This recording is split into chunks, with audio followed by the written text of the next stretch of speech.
ఒక్కరికి వైద్యం అందిస్తానని చెప్పిన జగన్ రెడ్డి మాటలు ఆచరణలో ఎక్కడా లేదని తెలుగుదేశం పార్టీ గుంటూరు నగర అధ్యక్షులు డేగల ప్రభాకర్ మండిపడ్డారు. ప్రభుత్వ వైద్యశాల ఎక్కడా కూడా కనీస సౌకర్యాలు లేవని, పేదవానికి ఎలా వైద్యం అందిస్తారని ప్రశ్నించారు. ప్రజలకు వైద్యం అందించాలనే లక్ష్యంతో ప్రతి ఆదివారం గుంటూరు నగరంలో మెడికల్ క్యాంపులు నిర్వహిస్తున్నట్లు ప్రభాకర్ పేర్కొన్నారు.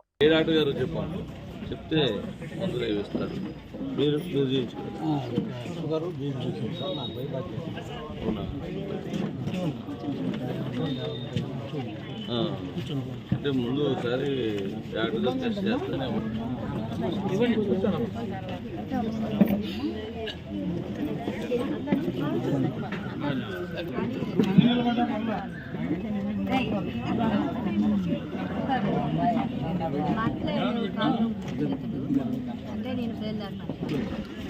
చేయాలనుకున్నా కానీ మా తెలియాలి కదా చూసుకోవాలి.